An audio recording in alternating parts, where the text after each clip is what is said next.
Bapak Kapolres Kota Tangerang, jika Anda tidak main mata dengan Bahar Smith. TV Al-Waha. Hot Inspiration. Assalamualaikum warahmatullahi wabarakatuh. Sedulur TV Al-Waha dimanapun Anda berada. Dari kawasan Sejuk Benduah Kerajaan, Kecamatan Bojong, Kabupaten Tegal, Jawa Tengah, inilah channel TV Al-Waha Hot Inspiration. Kembali bersama saya, Bahril Ulum, dalam segmen acara Sorotan Bahril. Menyorot dengan hati, membahas dengan teliti.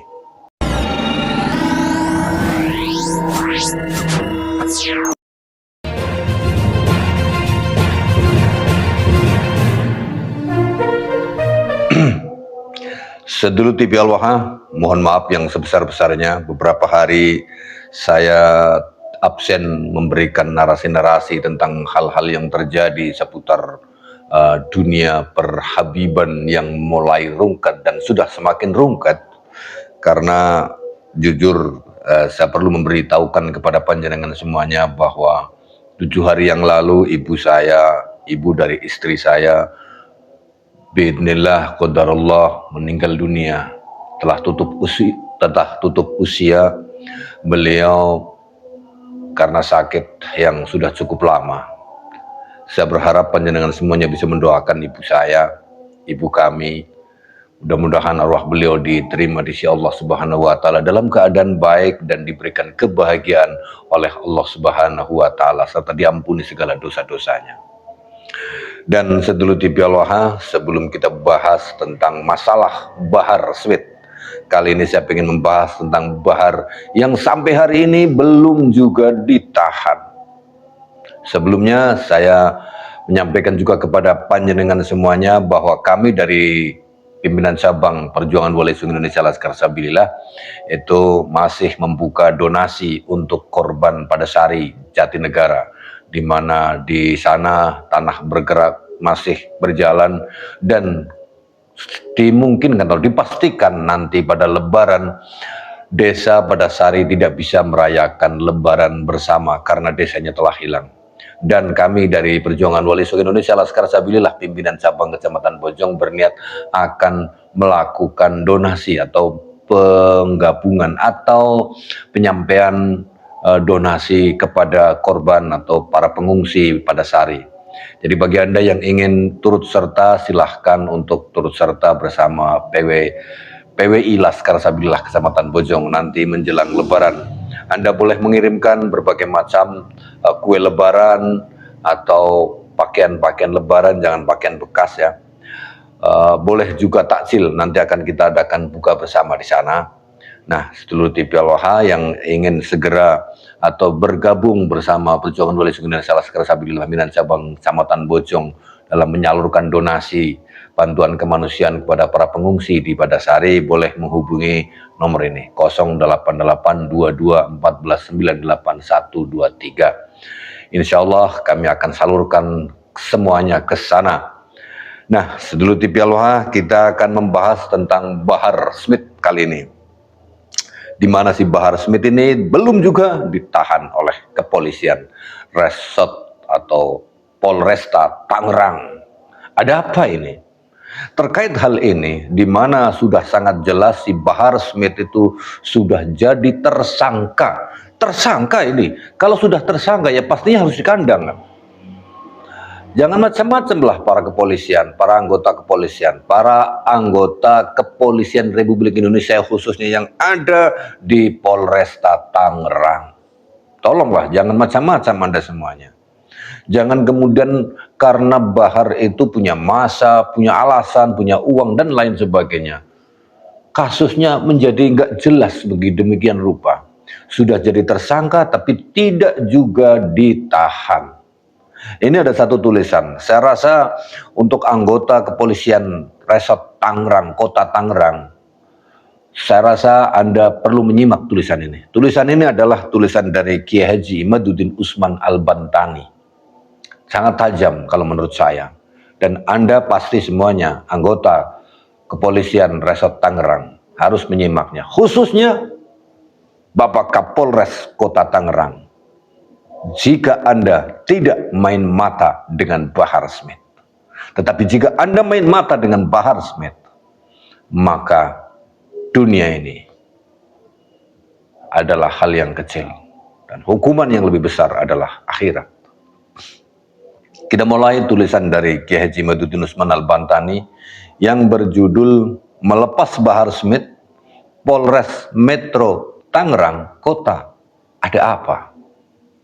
Kalau saya boleh mensipati judul dari tulisan Kiai Haji Imaduddin Usman Al-Bantani ini, beliau Kiai Haji Imaduddin Usman Al-Bantani itu mengatakan dari bahasa ini, melepas Bahar Smith, Polres Metro Tangerang Kota Ada Apa. Kalau saya boleh mengartikannya, Kapolres Tangerang itu main mata dengan Bahar, sehingga kasus Bahar ini sampai hari ini nggak jelas ujung pangkalnya akan ditahan atau akan dilepaskan begitu saja. Kita awali. Penetapan status tersangka terhadap Bahar Smith dalam kasus dugaan pengeroyokan anggota Banser Rida memicu gelombang tanya di tengah masyarakat. Meski bukti permulaan telah cukup dan luka yang diterima korban, yang diderita korban tergolong berat, ketiadaan penahanan dengan alasan permohonan maaf dan upaya restoratif justice atau RJ dianggap mencederai rasa keadilan, khususnya bagi keluarga besar Ansor Nahdlatul Ulama NU. Jelas, ini sangat mencederai Nahdlatul Ulama, mencederai rasa di mana bukti-bukti sudah jelas, dan luka-luka yang diderita oleh sahabat Rida juga bukan luka ringan tetapi luka berat, tetapi kasusnya yang sudah sedemikian jelas masih ngambang di atas air, nggak masuk ke dalam, nggak juga diangkat, nggak jelas. Ini Polres Tangerang mau apa sebenarnya? Ya, kita lanjutkan. Ini jelas mencederai rasa keadilan. Di mana letak keadilannya? Di mana letak keadilan di negeri ini? Kalau dengan cara semacam ini, ditambah lagi dengan kasus-kasus di luar sana, ada yang orang kerja baru 3 hari sudah ditetapkan sebagai tersangka hukuman mati, ada yang nolong jadi tersangka, dan lain sebagainya. Di mana rasa keadilan ini? Dan khususnya ini tentang kasus Rida, kasus Banser, anggota Banser yang dianiaya oleh si Rizik. Di mana rasa keadilan? Ini jelas mencederai warga Nahdlatul Ulama, termasuk saya. Saya juga anggota Banser. Meskipun saat ini saya adalah anggota Perjuangan Wali Songo Indonesia Laskar Sabilillah, saya juga anggota Banser. Maka saya terlukai dengan hal ini. Kita lanjutkan. Ada 3 alasan fundamental mengapa pihak kepolisian harus meninjau ulang keputusan tidak menahan Bahar tersebut dan segera melakukan penahanan. Pertama, pelanggaran syarat formil restoratif justice atau residivis. Nah, berdasarkan peraturan Polri Perpol nomor 8 tahun 2021 tentang penanganan tindak pidana berdasarkan keadilan restoratif, salah satu syarat utama restoratif justice adalah pelaku bukan merupakan residivis atau orang yang mengulang tindak pidana. Nah, sementara Bahar Smith tercatat telah berulang kali masuk penjara, bahkan dengan jenis kasus yang serupa atau penganiayaan yang sama. Secara hukum, status residivis seharusnya menggugurkan kelayakan seseorang untuk mendapatkan fasilitas restoratif justice. Hukum tidak boleh memberikan pintu keluar yang sama bagi pelaku pemula dan pelaku yang berulang kali melanggar hukum. Sementara kita lihat bukti hari ini, sedulur TV Al-Wahab, Polres Tangerang dengan mudahnya memberikan fasilitas restoratif justice kepada si Bahar Smith, padahal dia adalah seorang residivis yang sudah berulang kali melakukan tindak kejahatan yang sama, pengeroyokan terhadap orang lain. kekejaman dia berulang kali dilakukan, tapi dia sebagai seorang residivis masih tetap mendapatkan fasilitas restoratif justice dari kepolisian Tangerang, dari Polresta Tangerang. Sementara sudah ada aturannya berdasarkan peraturan polisi nomor 8 tahun 2021. Mereka bikin aturan sendiri loh. Polisi bikin aturan bahwa yang bisa mendapatkan fasilitas restoratif justice adalah orang-orang yang belum pernah melakukan kejahatan serupa, baru bisa meminta fasilitas restoratif justice. Nah, ini Bahar Smith telah berulang kali melakukan tindak pidana yang sama, tapi masih juga diberikan restoratif justice. Apa artinya ini? Kalau tidak main mata, mohon maaf. Yang kedua, syarat yang kedua untuk dapat restoratif justice, memenuhi syarat objektif penahanan. Ini disebutkan pasal 170 KUHP.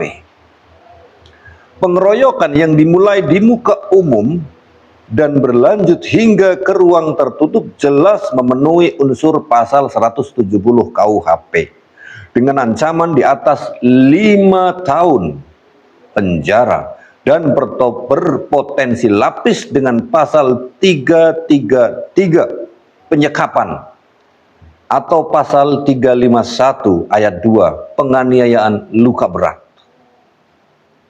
Syarat objektif, ancaman hukuman di atas 5 tahun mewajibkan atau setidaknya sangat kuat mendasari penahanan. Syarat subjektif mendasari penahanan. Kemudian syarat subjektifnya, mengingat rekam jejak tersangka, kekhawatiran akan pengulangan tindak pidana sangat nyata, penahanan diperlukan untuk menjamin tersangka tidak melakukan intimidasi lebih lanjut terhadap korban atau saksi.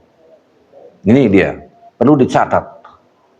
Bahar Smith itu sudah berulang kali, sudah terbiasa melakukan tindakan penganiayaan terhadap orang lain.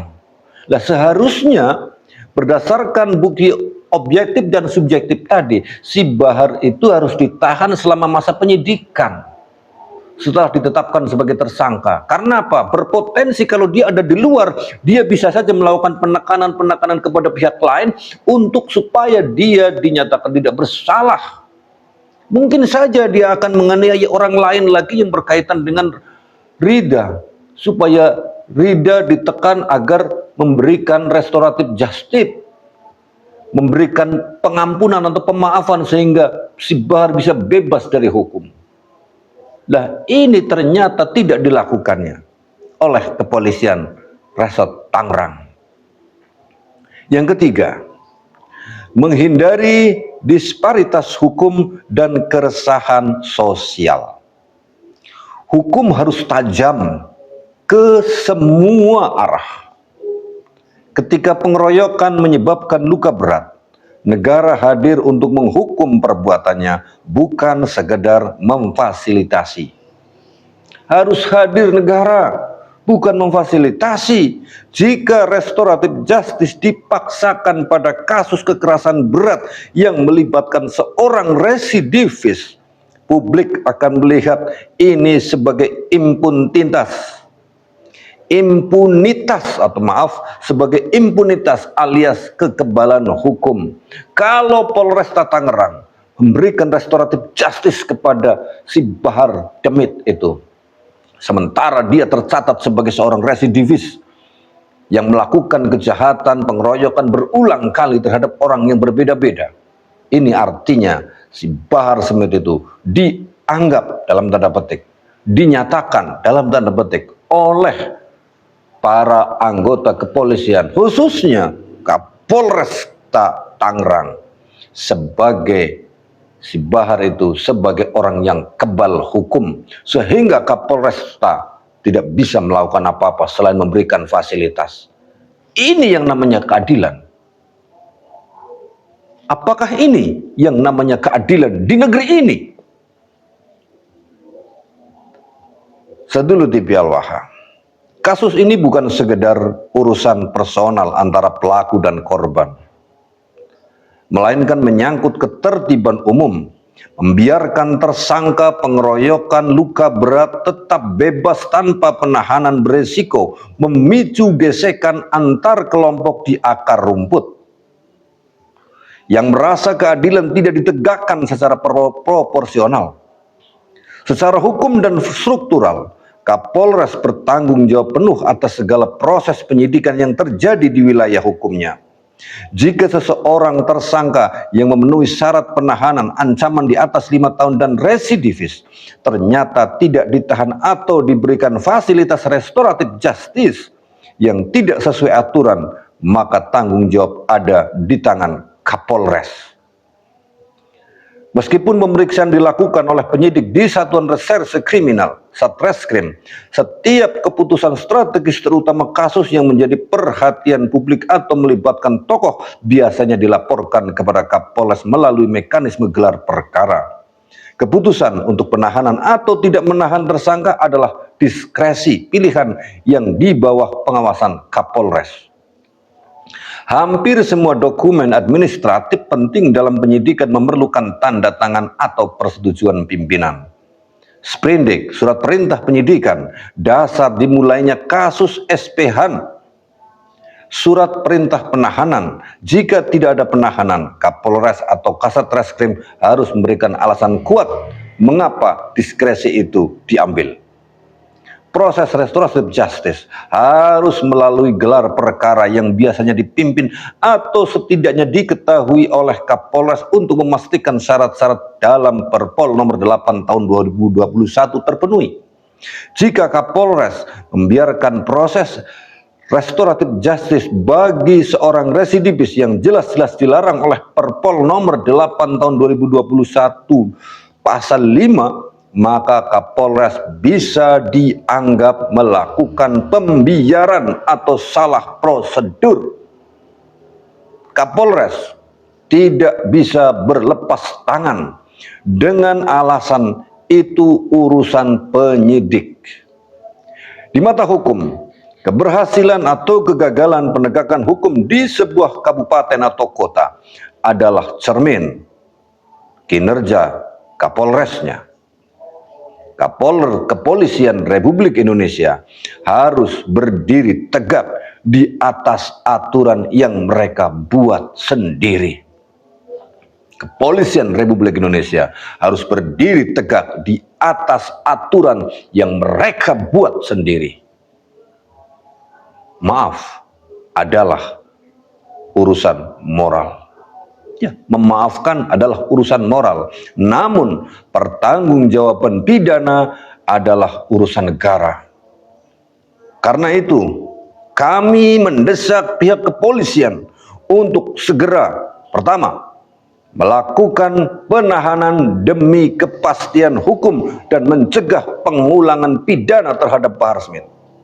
Kedua, menolak upaya restoratif justice mengingat status tersangka sebagai residivis dan beratnya luka korban.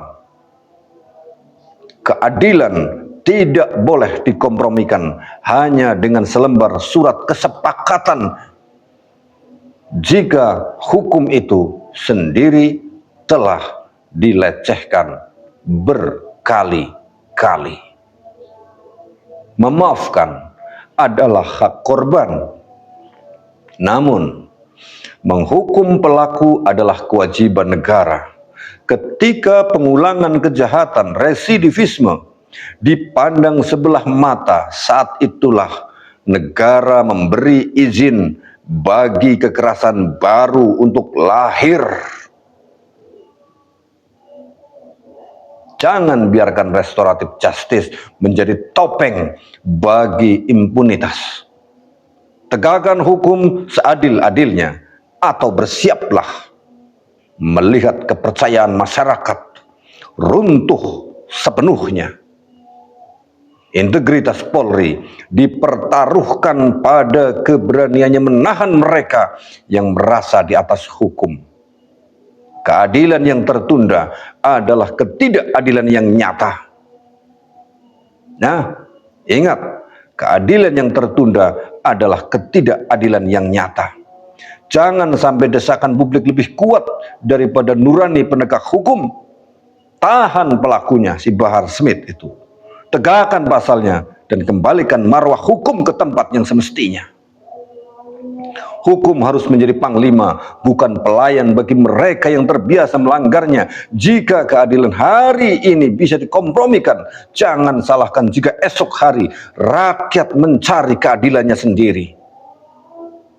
Jika restoratif justice dipaksakan bagi pelaku yang berulang kali menumpahkan darah sesama, maka hukum bukan lagi menjadi panglima hukum. Maka hukum bukan lagi menjadi panglima, melainkan hanya menjadi sekedar pelayan kepentingan. Keadilan yang tertunda adalah ketidakadilan yang nyata. Kami mendesak Polres Metro Tangerang Kota. Kami mendesak Polres Tangerang Metro Kota.